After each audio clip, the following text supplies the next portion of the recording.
Hello my dear friends, कैसे हैं आप सभी। मैं रचना सिंह दोबारा आप सभी का अपने चैनल पे स्वागत करती हूँ। दोस्तों, आज मैं एक नई कहानी पढ़ने जा रही हूँ जिसका टाइटल है दिशाओं की खोज और जिसे लिखा है देवकी अग्रवाल जी ने। तो चलिए दोस्तों, मैं इस कहानी को शुरू करती हूँ। घिरती सांझ के हल्के अंधेरे में द्वार पर घंटी की आवाज। लपक कर खोलकर पूछा, कौन कौन है इस वक्त। उधर से आवाज आई, पहचाना नहीं, मैं नितिन हूँ बुआ। वह हंसा। मैंने उसे पहचाना। अरे तुम। मैंने झुककर एक कुर्सी उसके करीब खींच ली, फिर पूछा, कब आए। मुझे खबर नहीं कि इस बार पिछले 3 वर्षों से तुम्हारा कोई खत नहीं आया है।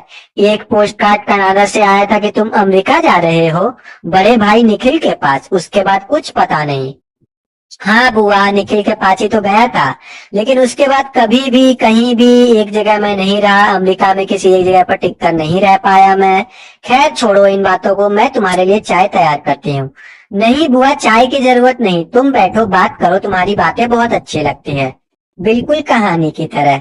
बचपन में तुम कहानियां सुनाया करती थी ना, तो मैं वो सुनते सुनते सो जाया करता था। अरे वह सब तुम्हें याद है। क्यों नहीं, भटिंडा पहुंचते ही जैसे सब यादा मेरी ताजा हो जाती है। भटिंडा से ही तो आ रहा हूँ, 1 महीना हो गया भटिंडा आए हुए मुझे। सच, यह तो तुमने बहुत अच्छी बात देखी।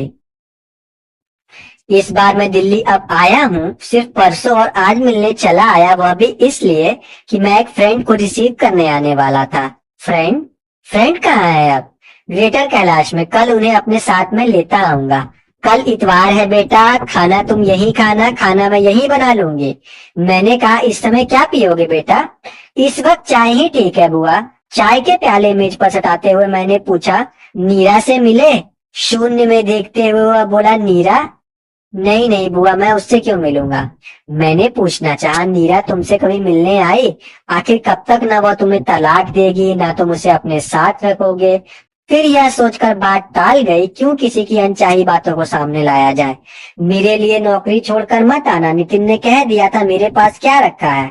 तुम्हारे पास माँ बाप की इतनी दौलत है, अकेली हकदार हो। यहाँ मुझ पर सब जिम्मेदारियां हैं, आदमी पर जिम्मेदारियां होती है।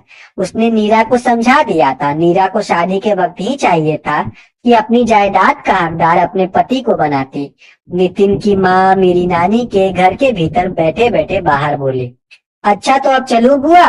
उसने दरवाजा खोलते हुए वो चल पड़ा। याद आ गया एक सफर जिसमें जो छात्राएं मिले थे। 2 छात्राएं जो डीएवी स्कूल की पढ़ती थी। नीरू वहीं पढ़ाती थी। बातों बातों में मैंने उसका नाम लिया था, तो दोनों ने एक साथ कहा था, हाँ नीरू दीदी है, बहुत अच्छा पढ़ाती है, लेकिन अब ट्रेनिंग कॉलेज में चली गई। उन्होंने एमएड कर लिया है ना। हाँ, उसे पढ़ने का बहुत शौक था। मेरा मन भर आया था। जैसे पढ़ने वाली हर लड़की के लिए नौकरी करना भाग में लिख दिया जाता है। जी, भटिंडा में उनकी शादी हुई थी। उनके पति ना जाने क्यों उन्हें छोड़कर चुपचाप विदेश चले गए। हमें पता चला था उनकी तो लव मैरिज थी ना। दूसरी छात्रा उत्सुकता से बोली, जी बताइए ना, आपको बहुत कुछ मालूम है। नीरू दीदी तो बहुत ज्यादा सुंदर है। मैं उसी घर की बेटी हूँ जहाँ नीरा ब्याही थी। फिर क्या हुआ? उनके पति ने उन्हें क्यों छोड़ दिया, और वो छोड़कर उन्हें अमेरिका क्यों चले गए? उस घर में लड़के पलते हैं।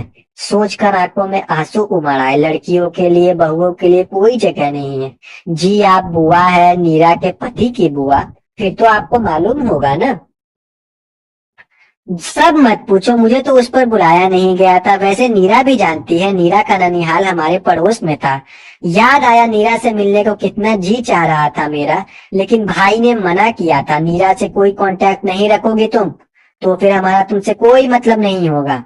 इतवार की दोपहर घंटी पर लगा भतीजे का हाथ और परिचित स्वर। झट से दरवाजा खोला तो देखा उसने एक सुंदर सी लड़की खड़ी है। आइए, मैंने उत्सुकतावश लड़की की तरफ देखते हुए कहा। भतीजे ने भीतर कदम रखते ही उसका परिचय दिया और बोला, आयरीन मेरी मित्र, आयरलैंड की है बुआ, अमेरिका में साथ पढ़े थे। तो इसी की बात कर रहे थे कल तुम? हाँ बुआ, मैं इसी की बात कर रहा था। इससे शादी करोगे क्या? मैंने आहिस्ता से अपनी भाषा में पूछा। नहीं बुआ, शादी तो अब हो चुकी ना नीरा से। और शादी की जरूरत नहीं, यह तो सिर्फ दोस्त है।